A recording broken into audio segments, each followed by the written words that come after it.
LAKEY INSPIRED. Fight!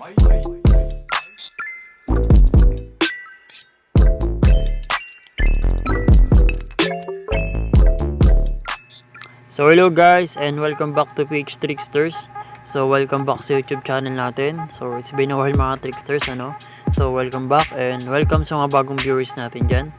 So for today's video mga Tricksters, may bago na naman akong i-share sa inyo and sana makatulong to sa inyo.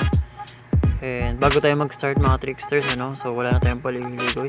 So ini-invite ko kayo sa YouTube channel ko mga Tricksters.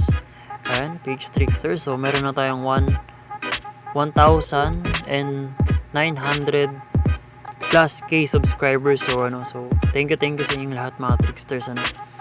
So salamat sa suporta, sa mga patuloy na sumusuporta sa page Tricksters sa YouTube channel natin. And more subscribers to ka mga Tricksters ano, and road to 2,000 subscriber na tayo. So thank you sa inyong lahat mga Tricksters ano. So keep supporting page Tricksters ano. So hit niyo yung subscribe button and hit niyo yung bell para ma-notify kayo every time na may upload tayo. So thank you mga Tricksters ano. So sa video na to mga Tricksters, tuturo ko sa inyo kung paano nga ba tayo mag-extract ng APK app. So ang gagawin natin, for example, meron tayong app dito. So for example, itong Facebook. So itong Facebook na to, ang gagawin natin is i-extract natin siya. Then gagawin natin siyang APK. So that pwede natin siyang i-upload somewhere sa mga storage natin online.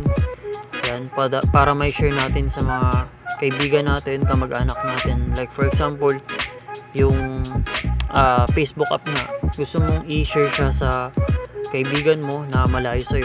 So ang gagawin mo siyang APK.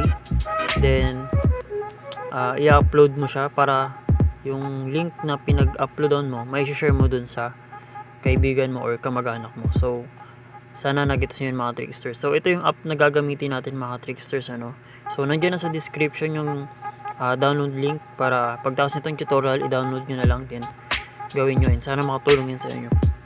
So itong app na to ay tinatawag na APK Extractor mga Tricksters. So by the name itself, APK Extractor. So mag-extract nga tayo ng APK sa isang app. So ganun lang kasimple mga Tricksters ano.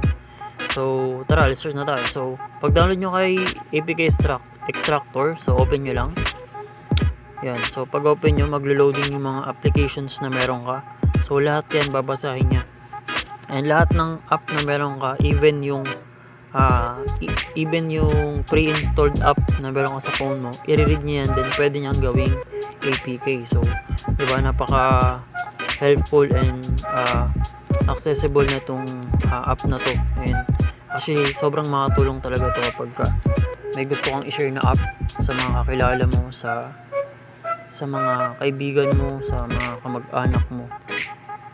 And ayan, so start na tayo mga Tricksters. So una, pagbukas mo ng app, syempre hahanapin mo yung app na i-extract mo. So for demonstration mga Trickster, hahanapin natin si Facebook. So siya yung i-extract natin, then gagawin natin siyang APK. So hanapin lang natin, naka-alphabetical ano naman to order. So ito si Facebook mga Tricksters kung nakikita nyo. So ayan, nakikita nyo naman agad. So ayan si Facebook. Then ang gagawin nyo dyan is i-click nyo lang. So napakabilis lang ito mga Tricksters. Once na maklik nyo, i-extract nyo na yung mga Tricksters. So make sure na tama yung makiklik nyong app the time na mag-extract kayo ng APK. Okay, so click nyo lang yung Facebook. Yan, nag-extract na siya. Then may lumabas na dun sa baba na kung saang file siya, saang path siya napunta. So after ng mga Tricksters, so na-extract na yung Facebook app. Then mag-home button na tayo ng home. Then syempre pumunta tayo dun sa pinagpuntahan ng in-extract nating app. So punta tayo ng ating file manager. So ito yung file manager ko. So ayan, then pupunta ako sa phone storage, and then all files. Syempre hanapin mo lang yung isang pangalan lang naman yan. So ito yung hahanapin mo, extracted APKs. So nandyan lahat, dyan lahat mapupunta lahat ng i-extract mong app, i-extract mong APK that time na in-extract mo dun sa APK extractor natin. So ganun lang kasimple mga Tricksters. Sana maintindihan yun. So click nyo lang yun. Then ito na nga yung Facebook.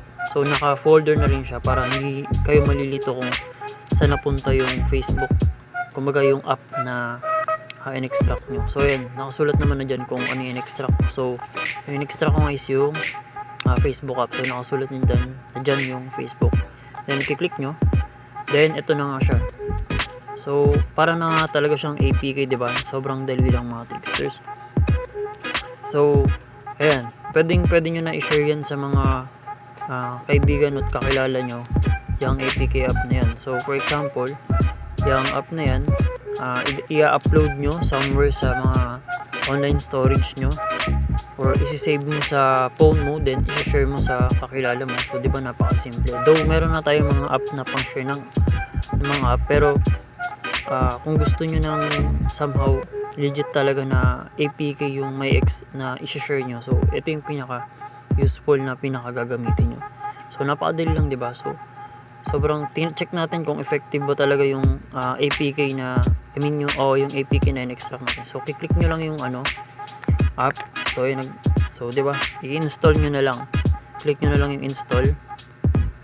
After click nyo yung install, hindi ko masulat.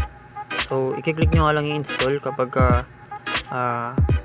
i-install nyo na yung isang app na in-extract nyo. So na ginawa nyo APK. So ganun lang kasimple mga Tricksters, napakadali lang naman intindihin.